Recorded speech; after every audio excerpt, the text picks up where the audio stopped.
Buenos días a todos y a todas. Buenos días. Miren, es un honor y un gran gusto presentarles hoy a Carlos Calvo. Ustedes lo conocen ya, es de esta casa. Aparte de ser egresado de nuestro doctorado, es una persona a quien queremos mucho, respetamos mucho. No voy a presentar, muchos de ustedes han leído su éxito, su bestseller del mapa escolar al territorio educativo, y ahora, por si fuera poco, se volvió actor de cine. Ya lo hemos visto en la película de Educación Prohibida, y es un honor, un gusto tenerlo de nuevo, tenerte, Carlos, en tu casa. Ya sabes que aquí te apreciamos mucho, te queremos bastante y además nos sentimos orgullosos de conocer tu pensamiento y de tratar de practicarlo en el doctorado y en la propia universidad. Así que no quiero decir nada más porque para ustedes es conocido, es un hermano, un maestro y un amigo. Así que bienvenido, Carlos. Gracias, Oscar. Bueno, buenos días, ¿no? Es grato estar nuevamente aquí en La Salle, compartiendo con ustedes, algunos que los conozco. Me he llevado sorpresas muy grandes. Y bueno, vamos a hablar de educación. La idea es dialogar, es pensar en conjunto. Lo que yo voy a hablar son reflexiones a lo largo de mi vida como educador, preocupado de un hecho constatable en todas partes, lamentablemente, el fracaso de millones de escolares en las escuelas públicas. Cuando era escolar y no me iba bien en la escuela, porque había aprendido que no podía aprender, que me costaba las matemáticas, que las ciencias naturales tampoco las entendía, etc. Yo pensaba que no aprender formaba parte de mi vida, y lo mismo de la mayoría de mis compañeros. Estudié en La Salle, en Valparaíso. Se nota. Y voy creciendo con esa idea.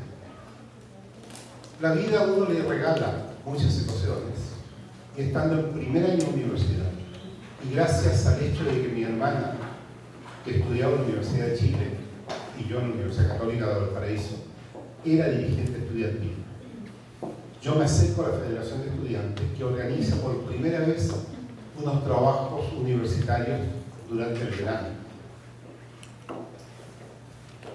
Y el presidente de la Federación de la Universidad Católica de Valparaíso me dice: mira, Carlos, tú vas a ser profesor. Resulta que ha llegado un brasileño que alfabetiza y tiene un método de alfabetización. Así que te vamos a mandar para que tú, con otra chica, Teresa, vayan a estudiar con él y después ustedes enseñan a alfabetizar. Pues ese hombre era Paulo Freire. Y me cayó del cielo, ¿no? Me encantó. Yo calculo que debe haber sido un hombre de unos 40 años, yo lo encontré muy mayor. Su portuñol ayudó a que me cautivara, y nos fue hablando sobre educación. Y para mí la sorpresa fue que eso no tenía nada que ver con los años de escolaridad que yo tenía. De pequeño había adelantado un curso en la escuela, y de adolescente había repetido un curso. Por flojo. Y esa experiencia escolar era totalmente diferente, ajena a lo que Freire me hablaba. Y bueno, eso me marcó, y a partir de allí intencionalmente empecé a reflexionar sobre aquello. Entonces, de lo que vamos a hablar ahora es justamente nada más que de la reflexión que cualquiera de nosotros puede, que podríamos decir, debe hacer con relación a su trabajo. Con el tiempo me fui dando cuenta que educar es algo muy sencillo. No es nada más que asombrar con un misterio. Y la tarea de quien educa es dejar con la boca abierta al educando. Punto. Y que el educando se encargue, con la ayuda de su educador, de ir develando ese misterio. Posiblemente no alcance en su vida a resolverlo. ¿Está claro? En ese sentido es una tarea utópica. Va a caminar, como dice Galeano, que la utopía existe, que es como el horizonte, que nos guía para seguir avanzando y que nunca lo vamos a alcanzar. Pero pensando en eso, yo decía, claro, está bien la utopía, pero yo tengo que llegar a algún lugar. E invento un neologismo cuando escucho a un médico que recomienda beber un tipo de té porque dice que es eutópico. Me gustó la palabra. Y la separo. Y reparo, claro, en el prefijo eu, que es bueno. Y allí se me enciende la bombilla, la ampolleta, el insight, la intuición. Y digo, claro, debemos promover procesos educativos eutópicos. Vale decir, que tengan lugar. Porque la utopía no tiene lugar, por definición. Entonces, me guía, me orienta, me atrae, pero nunca llego a ella. Y yo tengo que arribar a algún lugar. ¿Para qué? Para partir de allí seguir avanzando o retrocediendo. Y cuando voy jugando con estos conceptos contradictorios, si yo avanzo no retrocedo, si yo retrocedo no estoy avanzando, eso dice la lógica. Pero resulta que voy descubriendo que los procesos educativos son eminentemente paradójicos y no lógicos. Que la lógica aristotélica es una lógica a posteriori, pero no que explica el proceso. Ejemplo, cuando una científica descubre algo, Madame Curie, por ejemplo, su descubrimiento lo explica racionalmente, pero el descubrimiento no es racional, es intuitivo. Posiblemente hay un razonamiento a nivel inconsciente que no sabemos formular. Posiblemente vamos uniendo causas e infiriendo efectos, que lo transformamos en causa del otro efecto, posiblemente. Pero la intuición emerge en nosotros, y ojo con la emergencia, emerge en nosotros sin sospecharlo siquiera. Por eso en el momento de la intuición, de la eureka, es una conmoción del sujeto. Porque en ese instante todo se reorganiza, todo adquiere un nuevo sentido. Un día en la oficina con un amigo, conversando sobre la propensión a aprender del ser humano, los dos nos quedamos callados, nos miramos y sonreímos porque estábamos infiriendo los dos. Si hay propensión a aprender, hay propensión a enseñar. Y nos reímos y nos fuimos a tomar un café. Todavía no entendíamos qué es lo que era la propensión a enseñar. Pero nos dejó contentos porque nos abrió un nuevo territorio para explorar, especialmente en función de la formación de los nuevos profesores. Hoy día, bueno, y decía el profesorado, ha sido formado en función de ciertos modelos.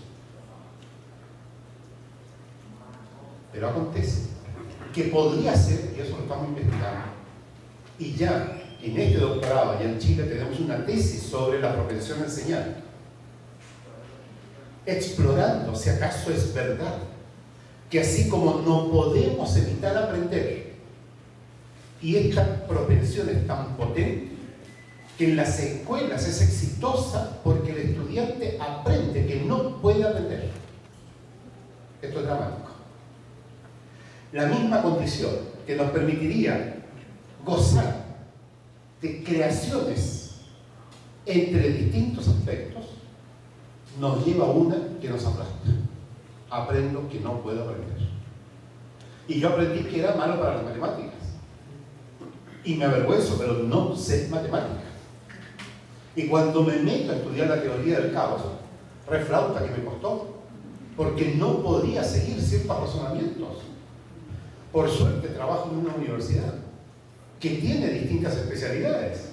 Entonces voy donde un físico, le digo, por favor, explícamelo. Y me costó mucho, entre otros porque no sabía explicarlo. Me dice, Carlos, tú no eres físico, ¿cómo te explico? Entonces yo le decía, si no me puedes explicar, no sabes. Y ahí entramos en otra discusión, ¿no? Muy interesante. Y con Alberto entonces decimos, si propendo a enseñar, yo tengo que descubrir en mi educando cuál es esa propensión, cómo aprende, cómo propende. Y así como tenemos estilos de aprendizaje diferentes, y si yo le enseño a mi educando en función de su estilo de aprendizaje, aprende mejor y más rápido.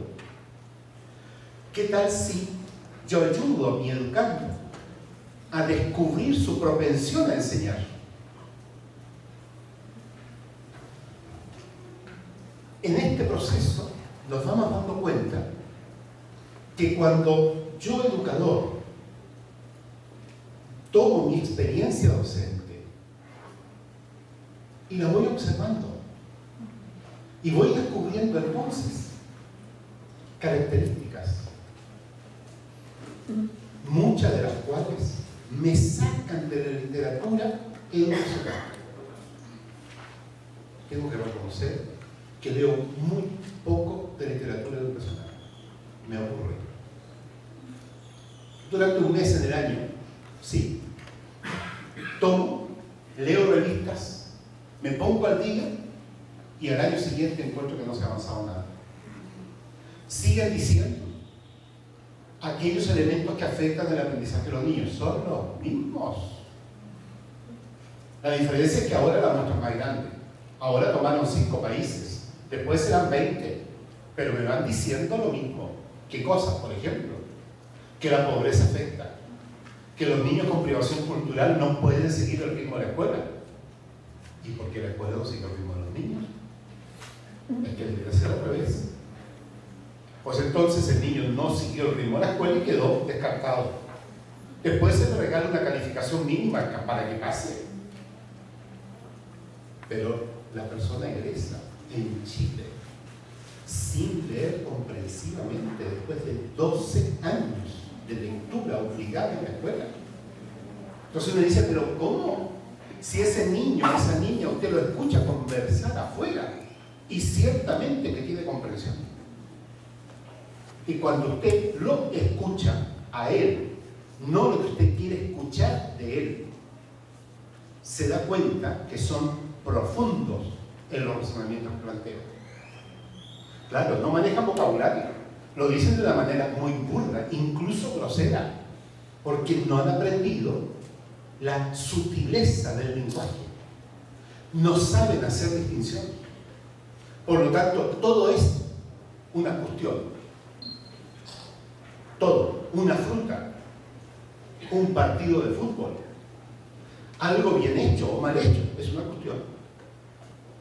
Y claro, pueden hablar de mucho, porque es muy polisémico, pero eso no le permite avanzar en la ciencia. Y yo, profesor, entonces, tengo que mirar este proceso y darme cuenta si de verdad el proceso de aprendizaje es lógico, si de verdad es coherente, si de verdad es lineal, como decimos. Yo estoy hoy en día no en la completa convicción, porque me esfuerzo a no aceptarla, pero sí he ido configurando el pensamiento de que los procesos educativos son paradojales, no son coherentes. Vale decir, ¿qué es lo que implica? Contradicciones, oposición. Ejemplo, en la medida que yo voy sabiendo, voy ignorando. Y ahí hay una frontera muy sutil entre lo que es el saber y lo que es el ignorar. Cuando reparan aquello que la tradición filosófica occidental es antiquísima, Sócrates plantea, y en la escuela aprendimos a repetir la famosa expresión, solo sé que nada sé. Pero no le sacamos el jugo en términos educativos. Si yo solo sé que nada sé, ¿qué tal si me muevo en la ignorancia? Y no se trata de la ignorancia burda. No, se trata de la ignorancia de aquel, como los científicos que descubren el bosón de Higgs. Dicen, ay, ahora sí, tenemos décadas de investigación, se abrió un campo nuevo. No sabemos bien qué significa, pero sí significa. Y este año le dieron el Nobel a Higgs. Le dieron el Nobel al físico que lo pensó, que no se había podido comprobar su teoría por décadas. Y se comprueba el año pasado. Y ahora que la comprueban, los tipos dicen, ahora sí empezó la tarea. Ahora sí, ¿dónde están? Sumergidos en un océano de incertidumbre, por decirlo en una frase ya acuñada. ¿Qué están haciendo? Tratando de encontrar en ese maremágnum impresionante de ignorancia criterios orientadores que pueden ser verdaderos, sí. ¿Pueden ser falsos? Lo más probable. ¿Importa que sean verdaderos? Inicialmente no. Y aquí otra característica que afecta mucho a la enseñanza escolar: creer que se enseña la verdad. Y la respuesta es el cáncer que corroe a los procesos educativos escolarizados. Porque el estudiante entonces que quiere aprender encuentra que esa aventura de descubrimiento, ¿por qué un ave vuela? ¿Por qué la mariposa no choca?, se transforma en una respuesta establecida por la ciencia que él tiene que repetir, aunque tenga duda. Por lo tanto, viene el control. ¿Y qué es lo que hace esa chica? Pues poner la respuesta que tiene que poner, porque si no la reprueban. Y allá en Chile decimos, bueno, hay que ser muy tonto para responder otra cosa en la prueba, porque yo tengo que aprobar. Entonces, la respuesta correcta es nefasta en el proceso de aprender, no en el proceso de un cirujano cuando tiene que hacer una incisión y operar bien, o cuando un ingeniero planifica, estudia, investiga un nuevo tipo de ala de avión. Ahí le pedimos el peso, ¿no es verdad? O al que diseña los frenos de un automóvil para que frene en un corto espacio sin darse vuelta cuando va a 120 kilómetros por hora. Ahí pedimos el peso. Pero no confundamos esa exigencia con la exigencia para el escolar que está en la escuela descubriendo el mundo. Por lo tanto, ¿qué debiéramos hacer? Dicho sea de paso, es lo que hacen las niñas y niños, y aquí voy a decir algo que no lo he podido comprobar, en todo el mundo, pero lo comprobamos los niños chilenos, que estamos investigando ya bastante tiempo. Los niños y niñas informalmente hipotetizan permanentemente y constantemente están haciendo investigación, poniendo a prueba su hipótesis. Y en eso son enormemente rigurosos. Y en eso, la mayoría de sus profesores, voy a decir, por darle una cantidad, pero no es correcta, el 99% del profesorado no se da cuenta. Estos días estaba repitiendo un ejemplo de hace 2 semanas, de la investigación que hacemos. Niñitos de 6 años salen al recreo, niñas y niños, ven unos pájaros parados en los cables de la luz y empiezan a contar: 1, 2, 3, 4, 5. Hay 5 gaviotas. No, le dice el otro, hay 2 palomas y 3 gaviotas. Y otro alega: ¿tú sabías que los dinosaurios se parecen a las gaviotas? ¿En qué se parece un dinosaurio a la gaviota? Le dice: en las patas. Se acerca la profesora, Ya niños, déjense de hablar tonteras a clase. Tenemos el video por si acaso, ¿no? Profesora, favoreciendo que la propensión a aprender se materialice en el aprender que no pueden aprender. ¿Estamos? Que lo que están aprendiendo ellos es ridículo, es absurdo. Están hablando tonteras. ¿Qué es una tontera? Algo que no es importante. Entre a la clase para escuchar lo que es importante. Que las palomas y las gaviotas son distintas, etc. Lo mismo, pero dicho de otra manera. Y si los niños se equivocan, ¿cuál es la importancia? Yo pertenezco a la generación de niñas y niños chilenos que nos enlularon cuando nacimos por meses. Con una faja nos tenían inmovilizados, porque la ciencia de la época decía que si nos movíamos nos íbamos a descoyunturar. Los pueblos del mundo, pueblos griegos por ahí, ninguno con problemas de cadera. La ciencia decía eso. Repito, la ciencia. Y con sus sacerdotes, los médicos. En general, enormemente nefastos. Por la orientación parcelada del cuerpo que tienen. ¿Qué están descubriendo los niños? Que las palomas y las gaviotas son aves. Le están ofreciendo a la profesora que sea mediadora y le diga, ¿y cuál es la diferencia entre una paloma y una gaviota? Y si el pico de una y la otra es distinto, ¿por qué será distinto? Y dejar a los niños entonces con la pregunta y que se vaya a su casa. Se acabó la clase, ya váyase a su casa. Y siga mirando el pico de una gaviota y el de una paloma.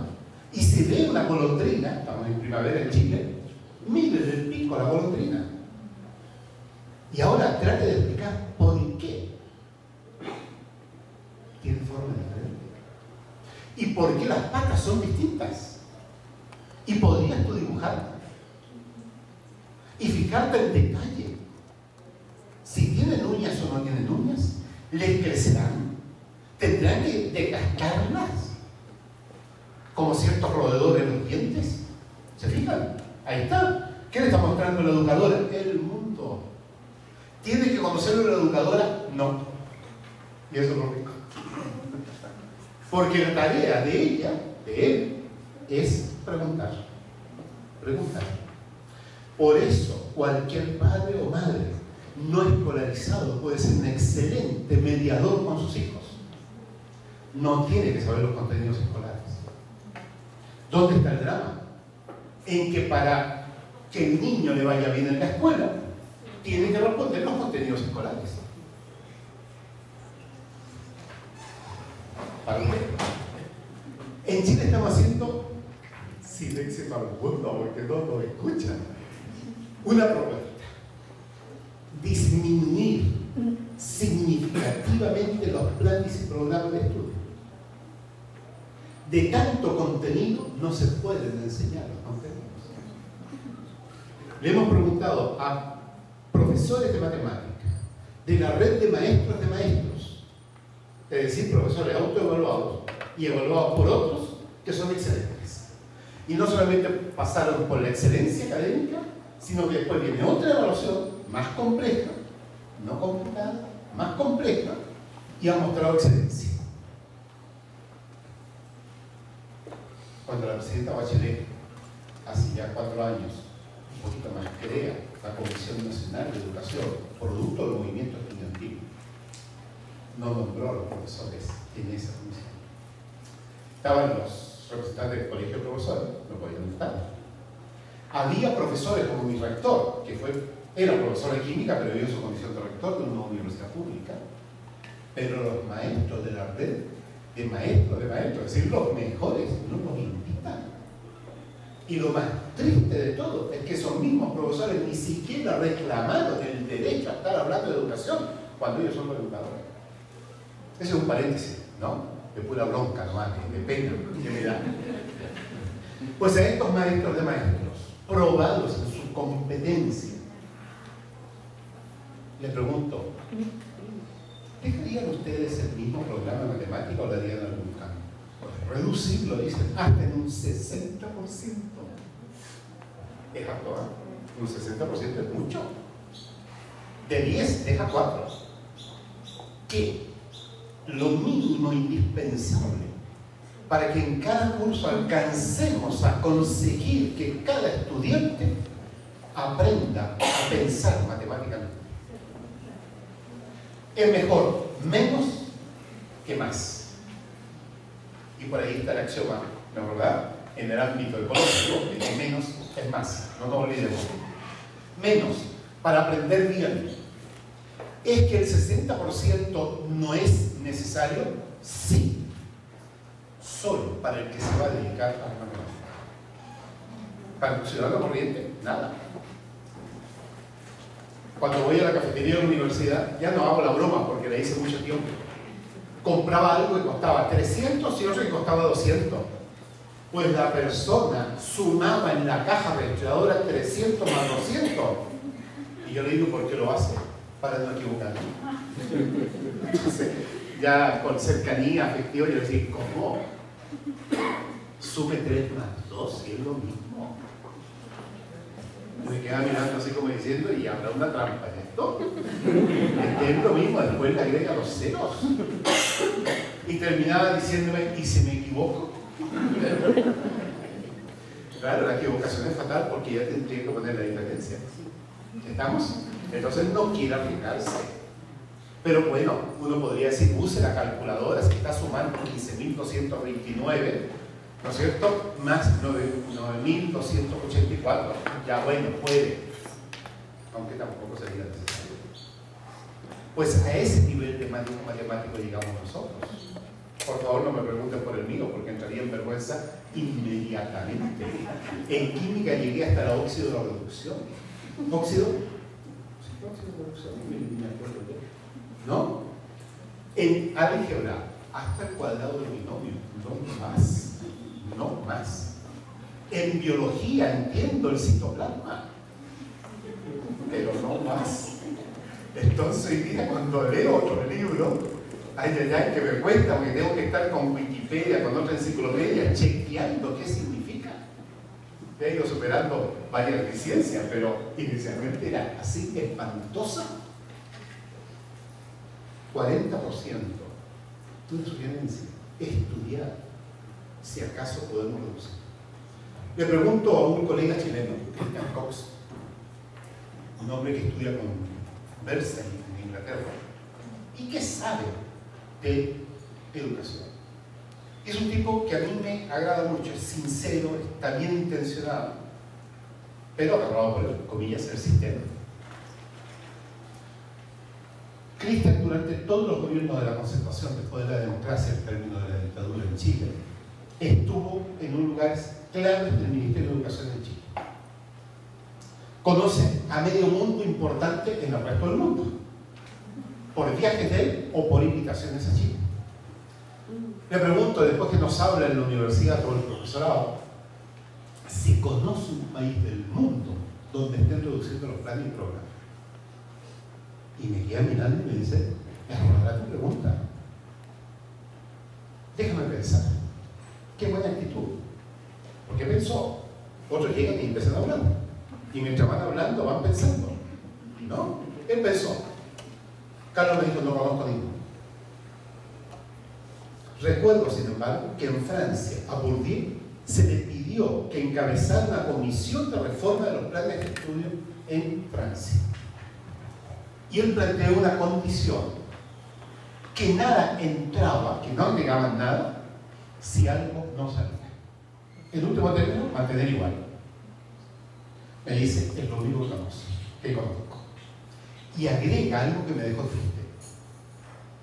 Carlos me dice, es que tu pregunta es peligrosa, porque hoy día vivimos en una sociedad más compleja, la ciencia cada día progresa más. No podemos reducir constantemente. No le contesté, pero pensé, no ha entendido nada. No he tenido oportunidad de estar a solas con él para contarle y decirle por qué pienso que no ha entendido. Porque no ha entendido lo que es educar, lo que es enseñar, lo que es aprender. Sí, educar es asombrar con un misterio.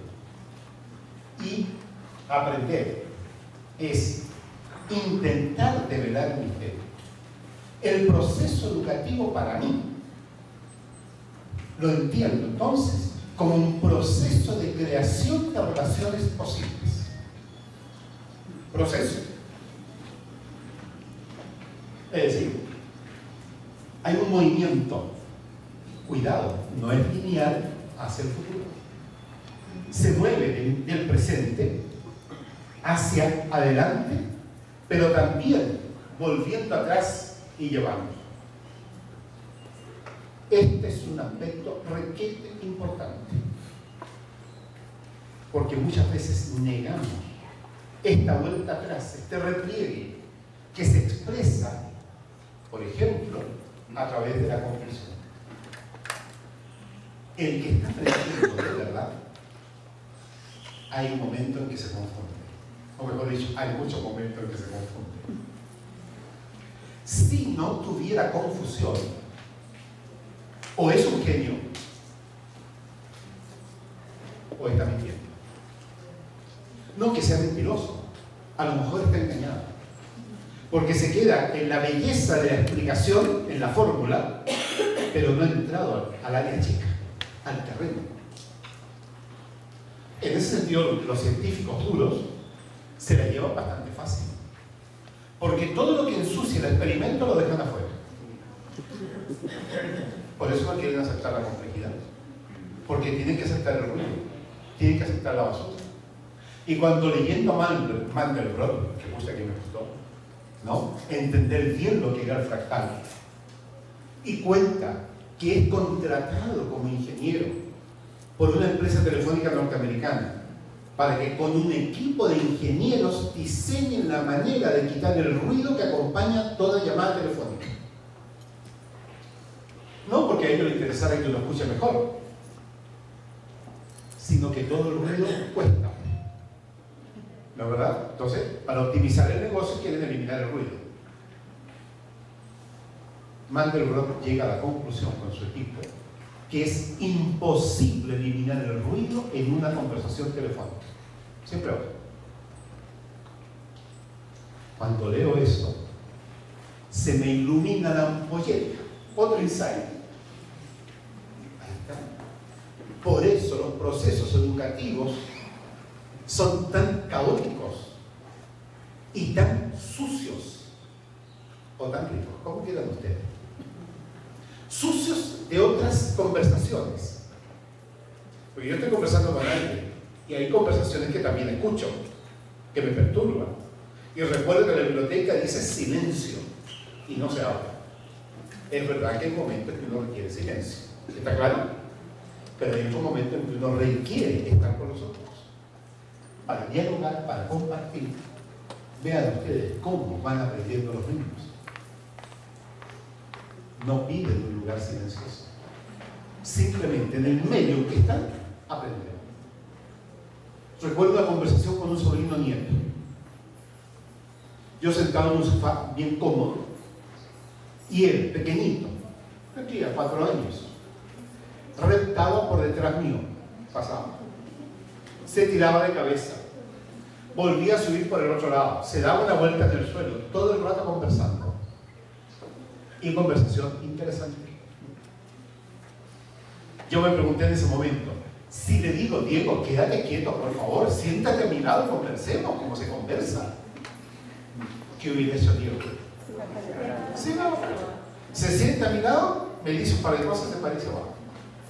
Conversando de esa manera, conversamos. De otra forma, no conversamos. ¿Por qué tengo que pedirle a él, pequeño todavía, el comportamiento de un hombre de 60? No nos olvidemos de la domesticación que pasa en la escuela. Que es bueno que él vaya aprendiendo pautas de conducta. Claro, por supuesto, se las va a aprender. sabe perfectamente cómo provocar. Una chiquita, allá en Río Negro, nos contaba Blanca Negro, en la Universidad Católica de Oriente, a los 3 años de edad, se dio cuenta que ella hacía ciertas cosas y la mamá se enojaba. Hacía otra y molestaba al papá. Unas diferentes se molestaban los dos. A los 3 años, hoy día tiene 18 y la semana pasada estaba en Montevideo haciendo una presentación. Sin saber leer ni escribir. Diseña una estrategia para llevar, registrar qué molesta a la mamá y hacer experimentos con ella. La provocaba y atacaba, se molestó el papá y también lo que le agradaba, en parte para manipularlo mejor. Todos hemos hecho eso por si acaso, todos, y hemos sabido en qué momento preguntarle al papá y cuándo quedarnos callados, porque es inconveniente. Después tienes que ser un magíster, sino un doctorado en relaciones interpersonales para entender que cuando alguien está enojado no puede hablarle. Esta chica, a esa edad, está descubriendo o creando el método científico. La investigación nuestra nos muestra que niños de sectores populares vulnerables, dice la intelectualidad chilena, vulnerados, decimos nosotros, usan el método científico perfectamente. Hipotetizan siempre. Establecen normas, fronteras, para determinar quién está dentro y quién está fuera. Ponen a prueba, refutan, modifican levemente el experimento y en general el profesorado no se da cuenta de ello. Este proceso educativo va tejiendo, educando, se van tejiendo relaciones. Una alumna fue la que me regaló la comprensión de esto. Trabajo en la Universidad Católica de Temuco, donde vive Pablo Neruda, allá en Chile. Y en una prueba, cuya pregunta ni me acuerdo que formulé, la respuesta de la niña más o menos fue así: la educación tiene que ver con el poder ser y la escuela con el deber ser. Y otra intuición me hace percibir la diferencia radical que hay entre educar y escolarizar. Por eso el título de mi libro es del mapa escolar al territorio educativo. O sea, dejemos el mapa y vamos al territorio. Tomando una fábula de Borges, en que relata el sueño de un cartógrafo de hacer un mapa de un territorio. Como tiene tiempo, empieza a agregar detalles y detalles, hasta que descubre que hoy día el mapa está suplantando el territorio. Cuando leo esa fábula de Borges, la vinculo con algo que pasó años atrás. Vean, no es lineal, no es solamente avanzar, es volver al pasado, realimentar el pasado, reconsiderándolo. Hoy día hay investigaciones en la neurociencia, que todavía no entiendo bien, pero que dicen que hay una diferencia de nanosegundos entre el momento en que las neuronas reciben la información y el momento posterior en que decidimos. Con lo cual se está probando que nosotros modificamos el pasado. Porque tomamos una decisión, y ahí de lo que todavía no entiendo, así que me disculpen ustedes, pero les dejo la tarea, ¿no? Vayan, investiguen, y cuando lo entiendan, pues me lo explican, por favor. En que el estímulo es captado rapidísimamente, ¿no es verdad?, por nuestras neuronas, y después viene la decisión de nosotros. Pero ya la decisión consciente es posterior. Pero la decisión que nos hace tomar la decisión consciente ya está determinada neurológicamente. Cuando uno, Borges, con esta chica, cuyo nombre no me acuerdo, y en mi libro yo tengo una nota pidiendo que a quien la ubique, por favor, le diga que la ando buscando. ¿Qué datos tengo? Que estudió en la Universidad Católica en Temuco, por allí por el año 85-86, podría haber sido el 87, y que es de la ciudad de Antofagasta, en Chile. Yo creo que algún día lo voy a encontrar, ¿no? Para darle un abrazo y decirle gracias. Y Borges con su mapa. Entonces, cuando esta niña me dice la educación es poder ser, yo digo, claro, en el proceso educativo establecemos relaciones. ¿Cuáles? La posibilidad es infinita. Entonces yo puedo decir que las patas de la gaviota con la de la paloma, pero la de la gaviota con la del dinosaurio son iguales. Yo puedo decir otra cosa, y otra, y otra, y otra. ¿Y cuál de ellas es la verdadera? En términos educativos me da lo mismo. En términos educativos me da lo mismo.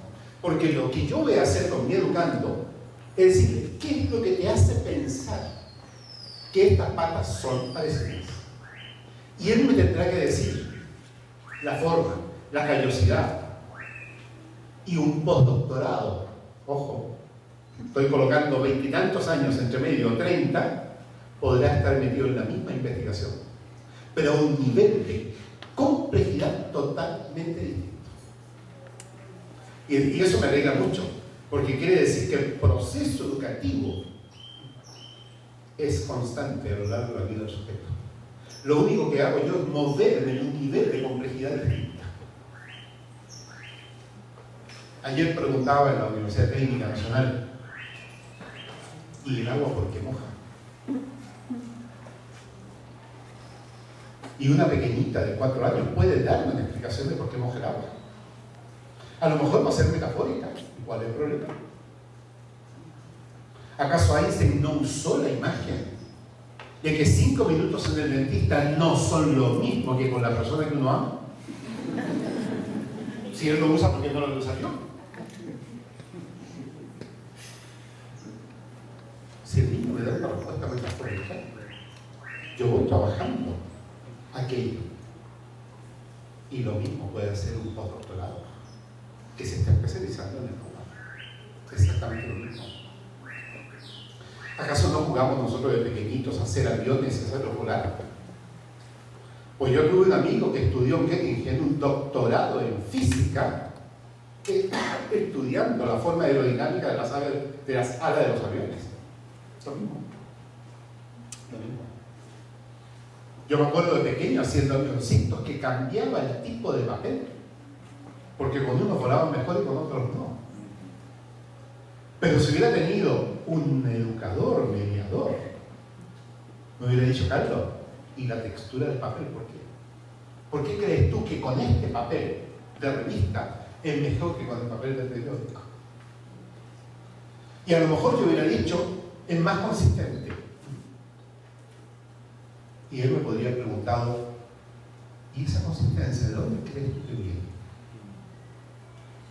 Y a lo mejor yo le digo, no, es que estos son de cebollas. En cambio este otro, el de papel de diario, es de pino, y sí. Estoy inventando por si acaso, ¿no?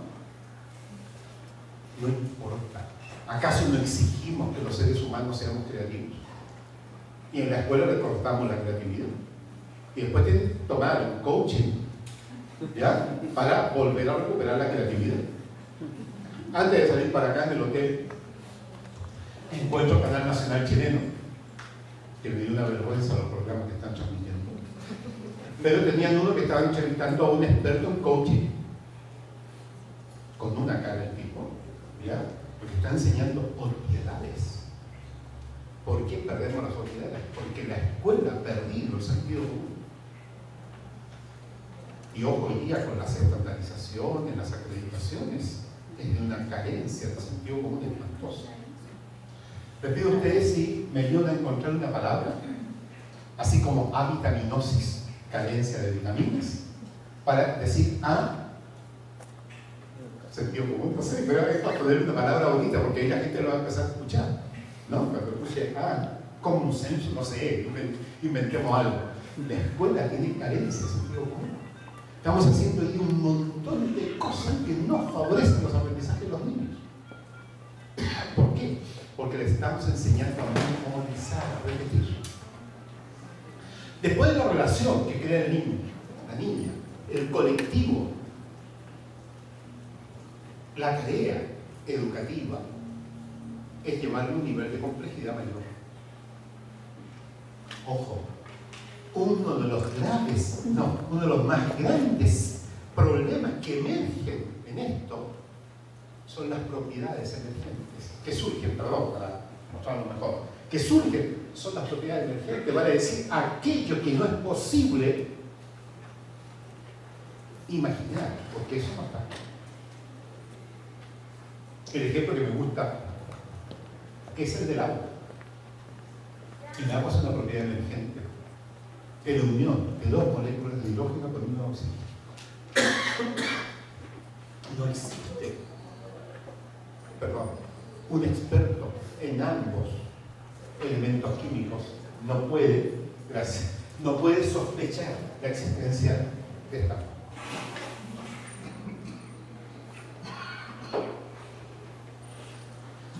Nosotros somos también una propiedad emergente del óvulo y el espermio de nuestros padres. Cada uno de nosotros. El educador, entonces, ante estas relaciones que crean los educandos, ojo, eso lo hacen los grandes científicos también, los que están creando. Inventan algo. Eso es lo que pasa. Y llevan años tratando de comprobar o refutar que eso sea así. Con la ayuda del mediador, se pasa del proceso de creación de relaciones posibles a las relaciones probables. La diferencia entre los dos es abismante. Todo puede ser posible, pero no todo puede ser probable. ¿Estamos?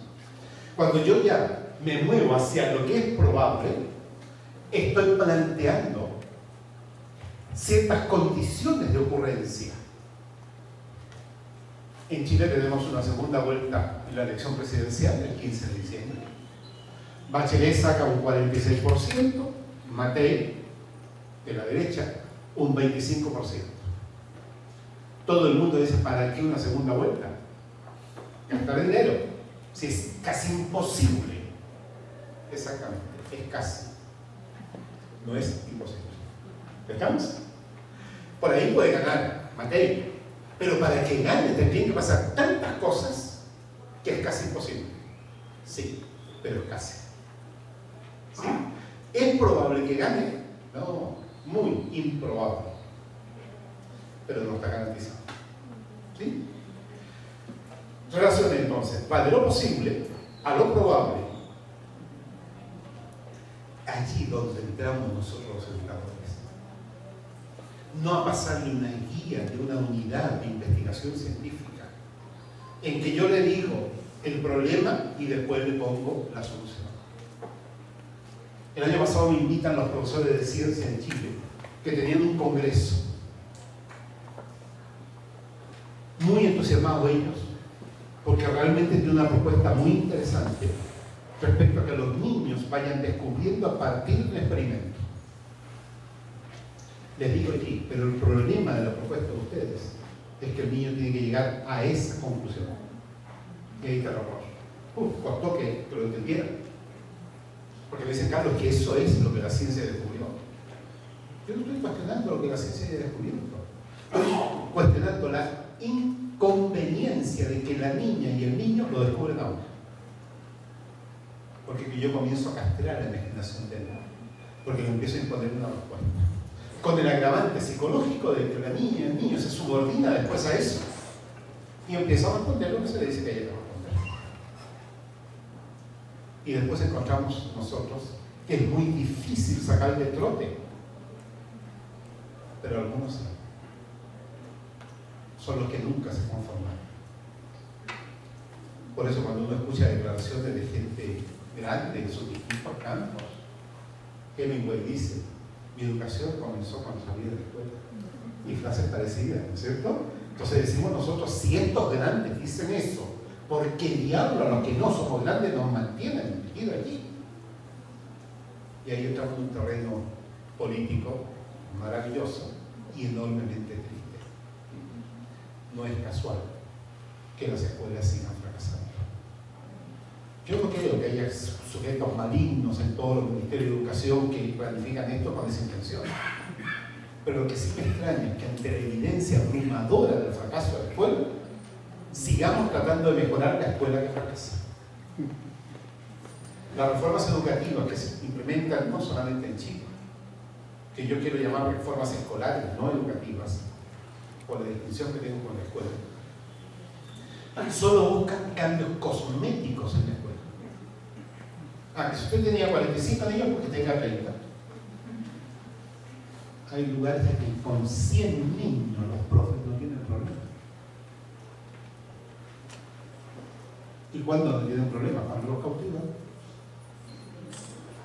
En un mismo colegio, que yo les invito a conocer cuando vayan a la ciudad de La Serena, un profesor habla incluso con una voz tan baja que uno cree que todo el mundo se va a dormir. Tiene a todos los alumnos atentos. Como se dice, no vuela una mosca. Termina la clase, viene otro y es un chivatero, es un infierno. Y el profesor dice, con este curso no puedo trabajar. Lógico. Así como está trabajando, no puede trabajar con ese curso. Y hoy día el profesorado chileno está reclamando por el tipo de alumno que tiene. Entonces dicen algo así, si yo tuviera otros alumnos, esos que van a los colegios privados, dígale usted lo bueno que sería. ¿Y de dónde sacó el profesorado que tienen que elegir a los alumnos? ¿Acaso el médico de urgencia elige a los pacientes clínicos? Ahí en urgencia dice, no, mándeme resfriado nomás, el resto, pues no le digo para afuera. Porque yo no estudié para atender los otros, solamente resfriado. ¿Sí o no? Y muchos profesores y profesoras hoy día del mundo están reclamando por el tipo de alumno. Vamos a mejorar los alumnos. Crean relaciones posibles, pasan a las probables. Y de ahí viene el otro paso. De estas probables, ¿qué es ejecutable? ¿Qué se puede hacer? Y ahí el niño se embarca, ¿no es verdad? En esta realización, materialización. ¿Qué pasa en la escuela? Que en vez de ser un proceso de creación, es un proceso de repetición, de relaciones. Pero si en la educación son posibles, en la escuela son preestablecidas. Y hasta ahí no hay más. Entonces el alumno lo que hace es aprender a repetir lo que sale en los libros, lo que sale en las escuelas, lo que sale en cualquier lado. Pero no a descubrir. Este proceso es paradojal. ¿Qué implica que sea paradojal? Que no es necesariamente lógico, aunque después lo expliquemos lógicamente. ¿Acaso los científicos no crearon la expresión descubrimiento serendípico para explicar sus descubrimientos científicos? Watson, dicen que fue él el que soñó con la doble hélice. Y cuando la ve se despierta y dice un juicio no científico: es bella. Si es bella, es verdadera. ¿Ok? Eso no es ciencia. Y parte del laboratorio. Y ahí encontró la doble hélice. Y cuando la encuentra y pueden comprobarlo todas las veces que quieran, hasta convertirlo en verdad científica, explican, es decir, racionalizan el descubrimiento. Y esa explicación es lógica, es coherente, va de la causa al efecto. ¿Y qué aprendemos nosotros? Eso último, y nos olvidamos del proceso. años en que estaban buscándolo y no lo encontraban. ¿Y quién se lo regala? El inconsciente. Por eso mi caso responde que sí existe la inspiración, pero te tiene que pillar trabajando. Porque si no estás metido en el tema, la vas a tener, pero va a pasar de largo. Y así, en la historia de la ciencia tenemos, yo no sé si todos los descubrimientos han sido serendipios. Después yo explico, después yo racionalizo. ¿Estamos? Entonces, ¿qué se confunde epistemológicamente en el ámbito escolar? La racionalización a posteriori con el descubrimiento a priori. Esto implica varias cosas. Que estos procesos educativos son paradojales. Porque implican, por ejemplo, un movimiento entre lo simple y lo complejo. A rato es simple, a rato es complejo. Ojo, estos contrarios forman una unidad, como el yin y el yang. Y cuando yo empiezo a reflexionar usando este criterio, y cuando al mismo tiempo los profesores chilenos, al término de la dictadura, son invitados, entre otros por Christa Cox, a crear, a innovar dentro de las escuelas, se le provoca una tensión tan grande, pero diferente a la de la dictadura. Y la dictadura era el temor a la represión. Hoy día en la democracia es el temor a no saber innovar.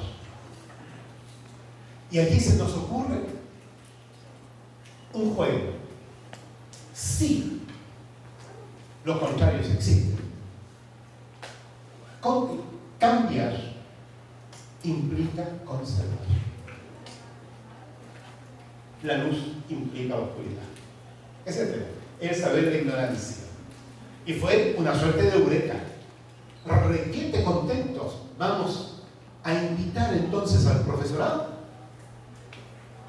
a jornadas que se llamaban de perfeccionamiento. Vamos a hacerlo mejor que lo que eran antes. Pero ya no les decimos, venga a aprender lo nuevo, aquello que usted siempre ha hecho mal, sino a decirle, colega, díganme, ¿en qué disfruta como chancho en el barro haciendo frase? O sea, ¿qué le provoca placer? ¿Qué cree usted que hace bien? Mejoremos. Juntémonos para mejorarlo. Ojo, aunque lo que haga esté mal. Porque si mejoramos la conservación, ese proceso que es dinámico lo va a llevar al cambio, como el yin y el yang. ¿Estamos? Nos ha dado excelentes resultados trabajar con la paradoja. Desde el punto de vista lógico, o uno o el otro, porque es la dicotomía. ¿No es verdad? Otra dicotomía, el alumno sabe o no sabe. Pero acontece que el alumno está sabiendo. Y acontece que está ignorando. Y a medida que va sabiendo, va ignorando. Por lo tanto, yo también puedo evaluar la ignorancia del alumno.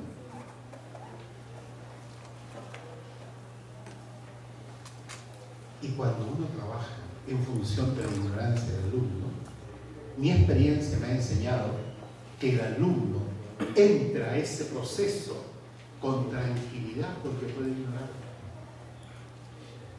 Yo me acuerdo cuando di el examen de doctorado en Estados Unidos en la Universidad de Stanford. Sabíamos nosotros que podíamos decir ante una pregunta de cualquier miembro del tribunal, no lo sé. De los profesores está bien. Si es legítimo que usted no sepa. Ahora, si a todas las consultas nuestras dicen no sé, entramos en un conflicto. Y en las asignaturas también podíamos decir no sé.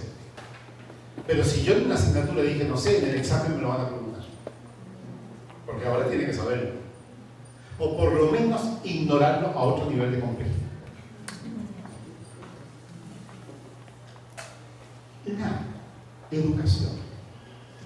Se mueve entonces una tensión que va entre lo simple y lo complejo, a lo simple y lo complejo, infinitamente. Yo, educador, tengo que hacer simple lo complejo de lo que voy a enseñar. Perdón, hacer simple la complejidad que voy a enseñar. Lo más simple, diáfana, transparente, clara para el estudiante. Que él entienda de qué diablo se trata esto. Que va a entender el misterio, pues. El resto no. Y cuando el alumno comienza a develar, va ingresando a la complejidad. Y resulta que la complejidad es un todo. Es holística. Por lo tanto, por cualquier lado que entre, va a llegar. Después de los movimientos estudiantiles, organizamos cursos colaborativos, porque era la única manera de poder terminar en poco tiempo lo que teníamos que enseñar. Yo hago un curso de antropología, entonces me dicen, Carlos, ¿y tú de dónde vas a partir? Pues de cualquier lado. Porque todo es cultura. Entonces, parte tú que necesitas un punto de partida muy clarito, enseñar las normas del diseño, por ejemplo. Y yo me meto. ¿Por qué? Porque es una mirada holística. Yo puedo partir por cualquier parte. Por eso tiene sentido que una caminata comienza con el primer paso. ¿Usted quiere empezar a caminar? Pues mueve el pie, pues. Eso es todo, ya empezó. Miren una imagen. Estos son mis pies. No, me voy a caer. Ahí están los pies. ¿Estamos? Yo lo muevo. ¿Cuánto avancé? Un pie. Díganlo de otra manera. Un paso de otra manera. 20 centímetros de otra manera. De otra manera. ¿Ah? Poquito. De otra manera. Para adelante. Ok, podemos decirlo de muchas maneras. Lo que no han dicho es que yo avancé el 100%. ¿No es cierto? El 100% es mucho, ¿o no? Es mucho. Pero cuando decimos poquito, es requete poco. Démosle vuelta al lenguaje para poder entender que cuando yo me voy metiendo a la complejidad, voy avanzando mucho. ¿En qué? En la confusión, en la equivocación, en la certeza, en la verdad, en cualquiera, como sea. ¿Acaso no jugamos nosotros a hacer comida con barro? Para mañana poder cocinar de verdad. Posiblemente si no hacemos pastelitos con barro, a lo mejor nos faltan destrezas para cocinar. Entonces no me vengan con que yo necesito las mejores condiciones, bla, bla, bla, bla, para poder enseñar. Como dicen muchos profesores, que si yo tuviera computadores de cuarta generación y con 4G, ¿viera usted lo bueno que sería? Pues yo ya no le creo. Porque después se va a fijar de que los alumnos copian y pegan. Claro, porque ahora acceden a internet, que tiene la respuesta, y que usted le va a cuestionar si el alumno le copia la respuesta del experto. Esta es la trampa. Finalicemos. Educar es paradojal, porque implica el contrario. Y el contrario no es perverso, negativo, en el sentido que daña el proceso. No. La putrefacción de un organismo que estaba vivo es fuente de vida para el resto. Por lo tanto, el ciclo se mantiene. Y la educación va moviéndose entre el saber y la ignorancia, sin olvidar que la ignorancia siempre es más, exponencialmente más. Por lo tanto, aquellos que se gradúen hoy día, hay que felicitarlos, porque hoy día son doctores, producto de la ignorancia. Si son del saber, tenemos que preocuparnos. Muchas gracias.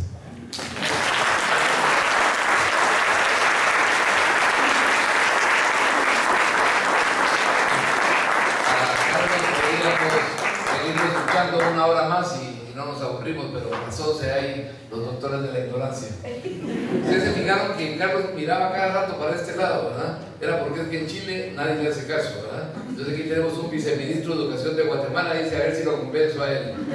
Y cuando miraba más para él, para ver si Juan Diego Castro entiende. Entonces era los dos objetivos que podía hacer esto. Abrimos el espacio, preguntas o comentarios que quisieran. Tenemos unos 20-25 minutos antes de la graduación. Si alguien quisiera comentar, preguntar, está el espacio abierto.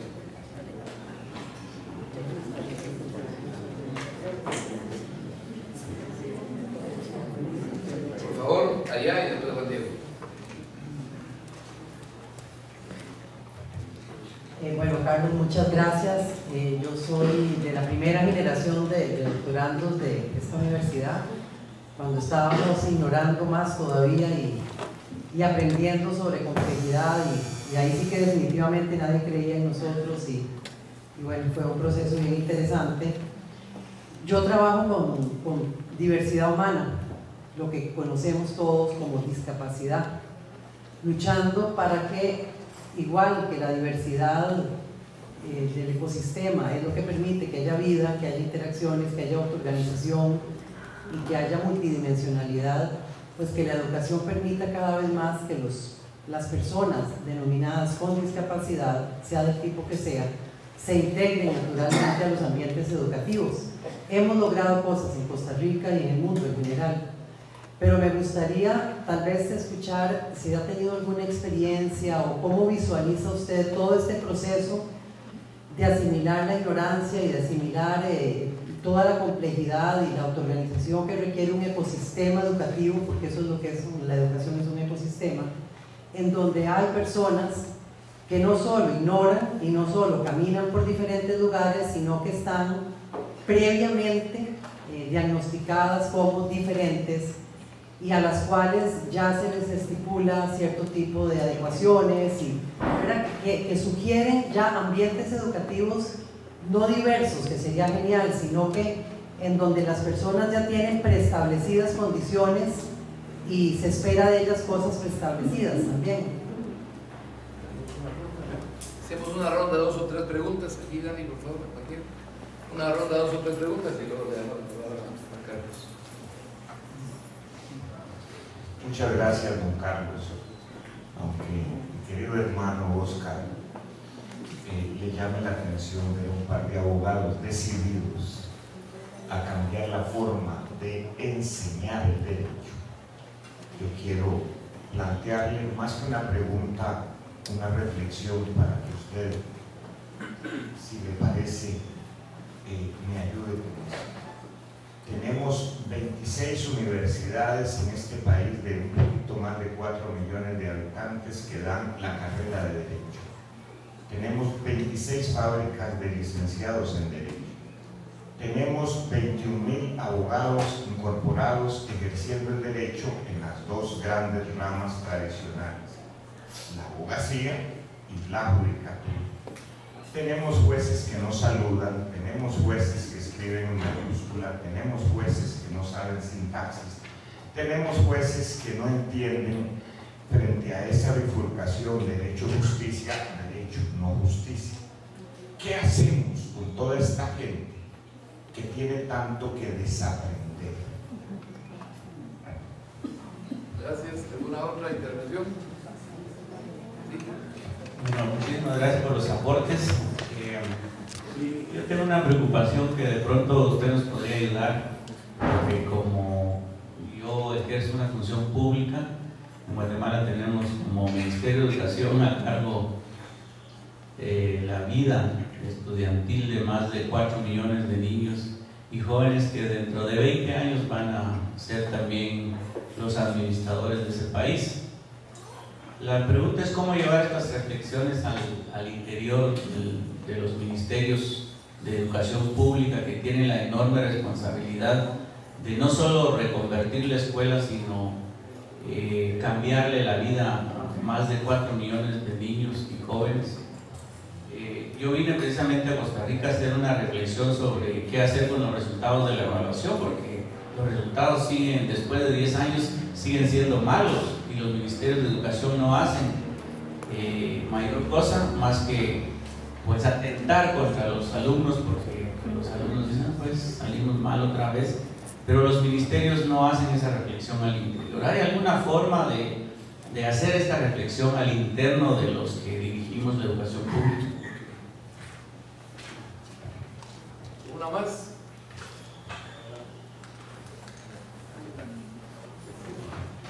Bueno, me sonrió porque es difícil, ¿no? Y receta nueva. Es posible que mezcle la respuesta a algo de las tres preguntas. En estos días se celebran los 40 años de cuando Humberto Maturana con Francisco Varela acuñaron el concepto de autobellezas, ¿no? Y Humberto, entre las distintas cosas que ha planteado, dice que una persona, por ejemplo, con síndrome de Down, es perfecta en su condición. Perfecta. La, comillas, imperfección, donde uno encuentra el asunto no calza, es cuando tratamos de normalizar el comportamiento de todos nosotros y una persona con síndrome de Down, un autista, un Asperger, etcétera, no cuaja, no se integra. Fíjense que hay varias universidades norteamericanas de prestigio que en sus departamentos de matemáticas están contratando matemáticos Asperger. Pero una bala. Yo estoy muy disfrutar que si nosotros trabajamos bien con el resto, que no importa a nosotros, nos interesa el desarrollo matemático de ellos. ¿Por qué cuento esta anécdota? Porque podemos analizar lo que usted planteó, y lo mismo parte de ustedes dos, en términos educativos o escolarizados. Porque son dos maneras diferentes de entender la realidad. Si yo la miro desde el punto de vista escolarizado, me encuentro con que tengo que integrar a una persona con necesidad educativa especial, ¿no?, a una normalidad en la que por sus condiciones le cuesta mucho. Entonces decimos nosotros, bueno, con que algunas cosas entiendan, ya nos damos por satisfechos. En algunas partes dicen, bueno, podríamos tener meseros, personas que limpien los restaurantes, ¿ya?, mano de obra barata, y lo integramos a la sociedad. Sin embargo, hay otros, por ejemplo, como Rubén Feuerstein en Israel, que ha hecho toda una propuesta de integración, y él trabaja con niños con necesidades educativas especiales y los incorporan a la vida en condiciones semejantes al de cualquier persona. Por ejemplo, chicos que han estado con él, se casan, tienen empleos, son autónomos, les enseñan a guardar la lengua, a levantarse, a caminar erguidos, etc. Y uno ve que eso es posible, ¿no? Si yo incluyo en los procesos educativos, en general los problemas desaparecen mucho. El problema se exacerba en las condiciones escolarizadas en que el niño tiene que ir avanzando progresivamente en la complejidad disciplinaria que se le transforma en una complicación espantosa. Algo que no planteé hace un rato, lo voy a decir ahora, es que en la naturaleza absolutamente todo es complejo. Desde una gota de agua. ¿Acaso Dalai Lama ha escrito un libro que se llama El universo en un átomo? ¿Está claro? ¿Ya? Todo mantiene una complejidad maravillosa. Y que yo esté hablando y ustedes me estén entendiendo. Se lo pregunta a un niño de 5 años a su educadora de párvulos en Chile. La jalga manca le dice, tía, ¿por qué yo te escucho? La tía le dice, porque tiene oreja. Si eso yo lo sé, le dice el niño, no me desprecie. Eso yo lo sé. Y lo hace así, hace todo el día, eso yo lo sé. Tía, dime, ¿por qué yo entiendo cuando tú me dices pinta? ¿Por qué yo pinto cuando tú me dices pinta? Esto está preguntando el niño, a los 5 años de edad. En el proceso educativo, la necesidad educativa especial adquiere una dimensión totalmente distinta. Me explico. Un colega, Jorge Hirsch, en Argentina, la provincia de San Juan, va al campo a atender a unos niños, es neurorehabilitador. Una mujer campesina le dice, oiga, y ya que está aquí, ¿podría echarle una miradita a un hijo que tengo yo que es porfiado, de medio cabeza dura, pero muy amoroso? Sí, le dice Jorge. La mujer pega un chiflido y al rato llega galopando un adolescente de 18 años que se baja del galope del caballo. Apenas Jorge lo ve, se da cuenta que es Down. Y él se pregunta, ¿le digo que es Down? Y que por ser Down no podría hacer lo que está haciendo. Bueno, la señora no sabía lo que era un Down. El hijo le nació así. Raro, decía ella. Es distinto a los otros. Lo trató igual que a los otros. Y el niño le dio el pecho. Porque el techo se lo ponemos nosotros. Yo he visto en escuelas a una chica Down del último curso antes de salir del colegio respondiendo a las chanzas que le hacían sus compañeros varones. Se daba cuenta perfecta de todo porque captaba la intencionalidad de la frase de los niños, captaba el doble sentido que tenía la frase. Si lo capta en la frase informal de doble sentido, de broma, ¿por qué no puede captar el sentido más profundo que tiene la enseñanza de una asignatura? Por ahí respondería, ¿no? ¿Qué pasa con cómo? ¿Qué hacer con los juegos? Es difícil, ¿ya? Muy difícil porque el contexto profesional se encarga de mantener el contexto profesional. Nosotros tenemos un error en el occidente, que hemos parcelado el universo en secciones incomunicadas con el resto. Hoy día la ciencia, ojo, la ciencia positivista, le ha dado un golpe mortal a la propia ciencia positivista. No en el positivismo, que ojo, es necesario. Lo peligroso es la exageración. Cuando el biólogo, para profundizar en la biología, debe aprender química y también biología. Y hoy día los especialistas en genética están hablando de la epigenética. Y para entender la epigenética, es decir, la influencia del contexto, tienen que estudiar antropología o psicología. Y ya se dan cuenta que los genes no tienen la última palabra. Más todavía, están descartando gran parte de la influencia que se le atribuía a los genes. De una población de personas que han sufrido de cáncer, solo el 25% vienen de familias que han padecido cáncer. Y el resto son por condiciones epigenéticas ambientales. ¿Ya? Cuando nos damos cuenta de esta mirada holística que los pueblos indígenas han tenido en América, en África, en Asia, en Oceanía, en Europa, es decir, en todo lado, intervienen tocando la totalidad.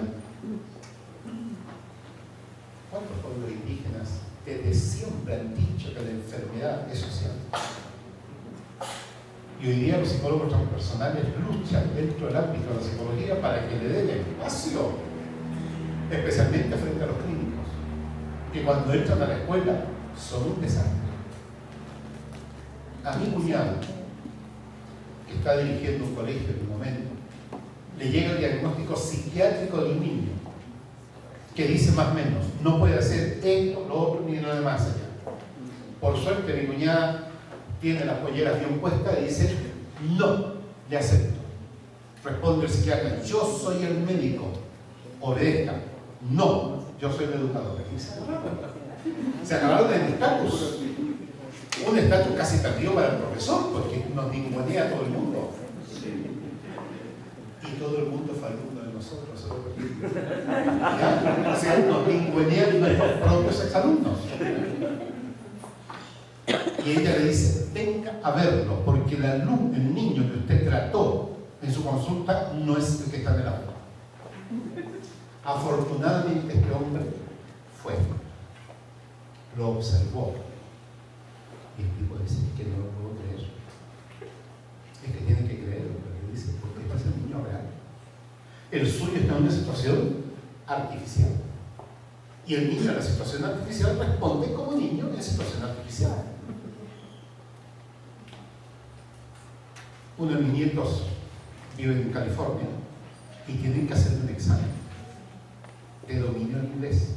Y si sale con mal dominio en inglés, lo rotulan para el resto de la vida. Y los padres dijeron, por favor, responde bien. No está bien. No responde. Cuando va saliendo del aula donde era el examen, respondió todo. Y dan ganas de acomodarlo. ¿Por qué no respondiste? Porque dijiste. Porque es una situación artificial. Si el examen se lo hacen conversando, pues descubrir que el niño sí sabe. Ojo con esto con los exámenes, los colocamos en situaciones falsas. Con esta mirada entonces tan parcelada sobre lo que son las especialidades nuestras, lo que terminamos haciendo es defendiendo el mundillo en que estamos. Entonces el biólogo lucha con el físico y cada uno defiende su parcela. Yo tengo mi trabajo actual en la Universidad de La Serena por una suerte de pregunta sofística.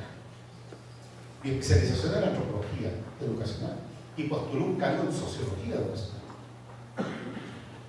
Un sociólogo competente en Chile, conocido, está invitado como el Palazzi de peso. Carlos me dice, ¿por qué tú postulas a esta área si tu especialidad no es esta? Le digo, si tú me respondes la diferencia fronteriza entre la sociología y la antropología, ¿qué puedo?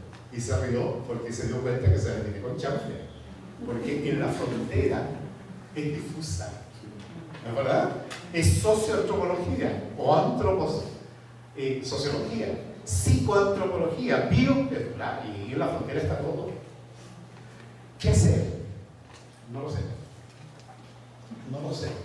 Porque además en la profesión de abogado está el estatus laboral de un mundo tan que lo entienden solamente los abogados, en el que los que no somos no podemos argumentar. Lo mismo pasa con el médico. Me voy a examinar con el médico y yo le digo, ¿y me puedo picar con abeja? ¿Qué me dice? Si me puedo picar con abeja. No lo sé. Estudie, por favor, como le digo, para la próxima consulta. La edad tiene cierta ventaja, ¿no? Voy a la segunda consulta. Y entrando, me dice el tipo, estuve estudiando, píquese con abejas. Muchas gracias. ¿Por qué? Porque uno tiene que situarlo en el ámbito genérico. En términos de formación voy a hablar no de ejercicio porque se me escapa. Yo creo que tenemos que trabajar con los profesores que enseñan derecho a problematizar qué es el derecho. No entro en más detalle porque no conozco los campos, pero es cuestionar qué significa aquello, por qué litiga, qué, cómo argumenta. Y yo creo que en el fondo el trabajo de cualquier especialista que trata con personas es un trabajo educativo, indiscutiblemente. Entonces, en eso yo me siento tranquilo como para poder sugerir qué hacer. El hacer es cuestionar esa ciencia o ese corpus, llámenle como se le quiera llamar, que constituye lo que un abogado tiene que aprender. Yo recuerdo haber estado en un congreso que organizó Manfred Max Neff cuando se cumplieron 10 años del libro de desarrollo escalomán. Me honra invitándome para que yo comente sobre la educación. Ahí hubo varias personas de todas partes del mundo y fue bien divertido porque habían diferencias culturales. Me toca exponer a un británico, un joven, y dice, por favor, déjenme despejado del camino hacia el baño porque ando con una diarrea espantosa y en cualquier momento salgo corriendo. Todos nos reímos. Porque en nuestra cultura nadie dice eso. A lo más apretado posible. Termina pronto para poder, ¿no?, hacerlo. Está allí un abogado, Manuel Jaque, chileno. Ya, por si acaso, en una vuelta a Chile conversa con él, que habla sobre el derecho popular. Yo escuchaba a Manuel Y decía, este está haciendo la misma distinción que yo realizo entre educación y escolarización, entre el derecho tradicional y el derecho popular. Pero era como que estuviéramos hablando juntos. Después con Manuel conversamos mucho y veíamos aquello.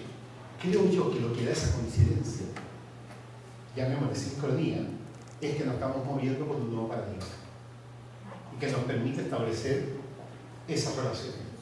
Posteriormente habla un abogado y una psicóloga de la Coche, allá en Nariño, del proyecto Los Herederos del Planeta, que me fascina y es lo mejor en la educación que yo conozco. Le salió una competencia ahora con la cooperativa Seco Sola en Barquisimeto, Venezuela, donde los tipos no tienen jefes. Bueno, no voy a hablar de eso porque no voy a ir por otro lado. Cuando ellos hablan de un proyecto ecológico, estaban moviéndose, al igual que Manuel y que yo, en las mismas distinciones. Precioso. Yo exploraría por ahí. ¿Qué hacer con el personal? Si son administrativos, es una mirada. Si son profesores, es otra. Si son administrativos, yo creo que hay que enseñarles a los administrativos en qué consiste educar. En general no lo saben. Les voy a contar una anécdota que me honra mucho. Asumo la dirección del Departamento de Educación hace muchos años. Invito a las secretarias del departamento y al personal de servicio a que se reúnan en la oficina del director con cada profesor, que cada profesor le va a explicar qué enseña en la universidad. ¿Qué es eso de planificación educativa? ¿Qué es eso de evaluación? ¿Qué es eso de la historia de la educación? ¿Qué es eso de antropología educacional? Porque ellos son la cara pública del trabajo y además tienen derecho a saber. Resulta que un auxiliar puede llevar 20 años, no tiene ni idea de lo que se hace. Y no, dicen fueron profesores, pero no saben. Y muchos de ellos tienen una sabiduría maravillosa, como aquel auxiliar de la Escuela de Arquitectura de la Universidad de Chile en Santiago, que cuando se jubila después de 40 años, sus exalumnos, no eran alumnos de él, los exalumnos de la carrera de arquitectura, le dieron una suerte de grado de arquitecto honoris causa, porque el tipo sabía más que todos los profesores. Cuando ellos tenían problemas con algún taller, iban donde este aseador y el tipo los guiaba. El mejor es cuando invito al personal entonces auxiliar, a los días llega el encargado de todo el campus a decirme, ¿sabe? Hay varias personas que se han enterado de lo que usted va a hacer y quieren asistir. Ya no podían ir en hora de trabajo. Así que le dije yo, bueno, a la hora del almuerzo, en Chile es entre las 13 y las 14:30 horas.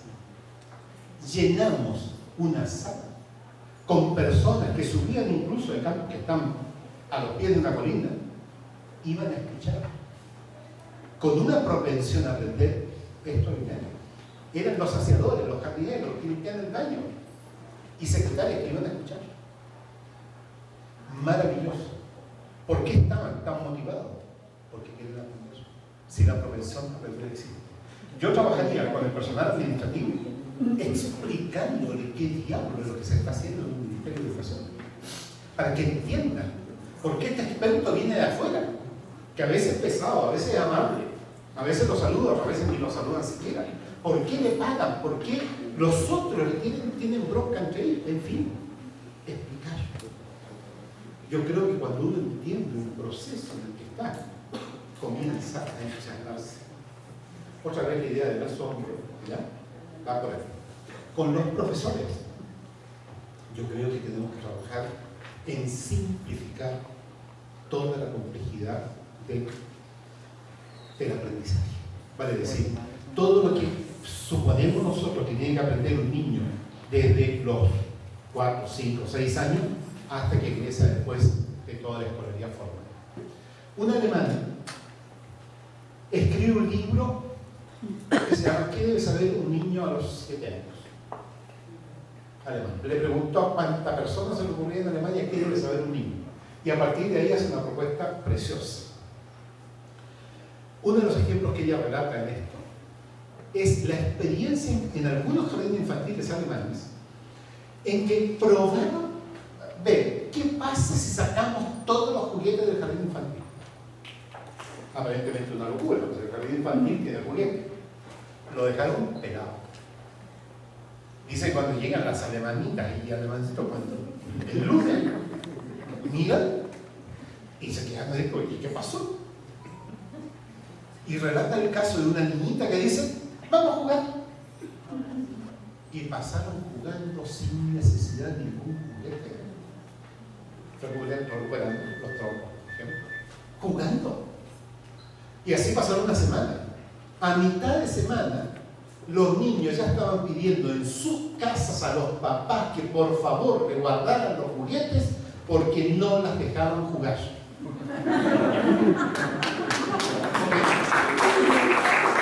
Niños, chicos, sanos, los juguetes no nos dejan jugar. Y los padres no entendían. Habían gastado plata comprando juguetes. Ahora viene Navidad, por si acaso, ¿no? Tomen en cuenta. ¿Ya?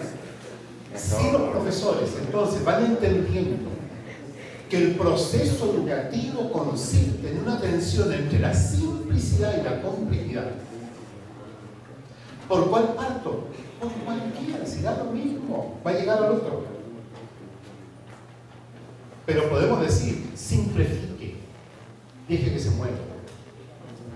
¿Cuándo va a saber usted que el niño comprendió? Cuando lo que aprendió lo explique de manera simple. Si lo explica enredado es porque no entendió nada o algo.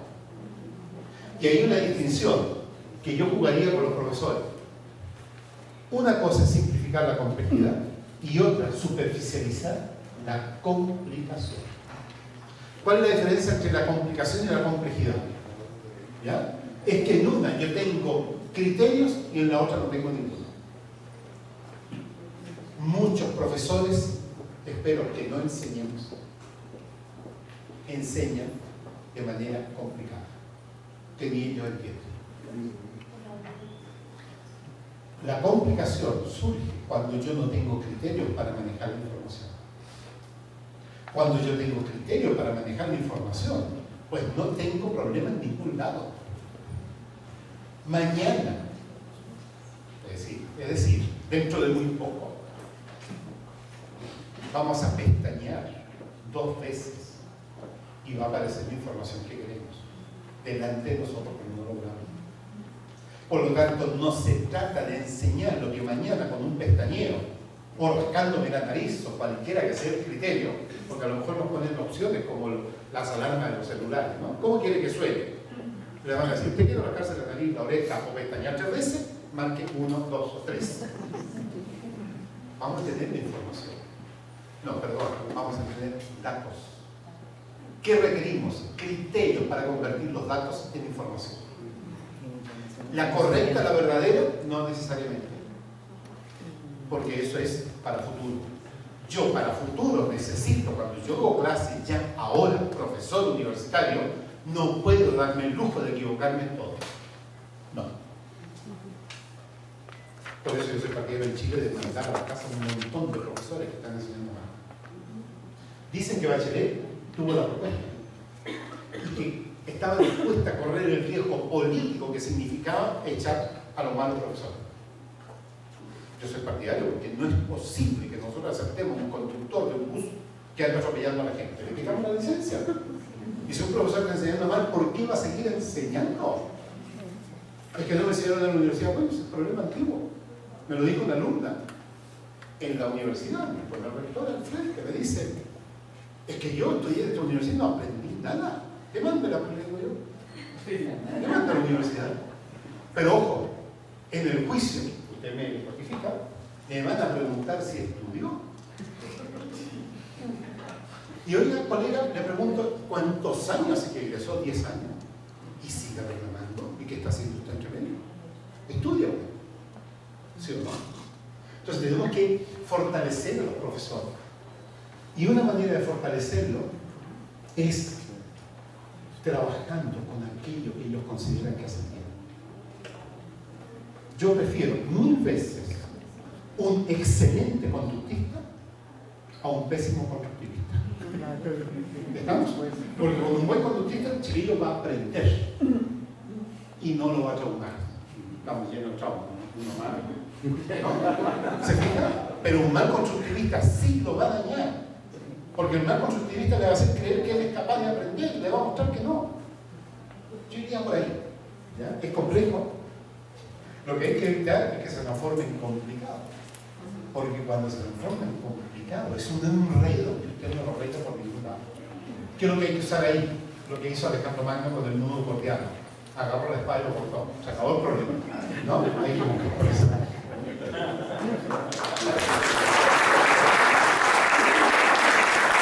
Gracias a todos por su participación y su presencia. Y estaremos convocados para la siguiente. Muchas gracias.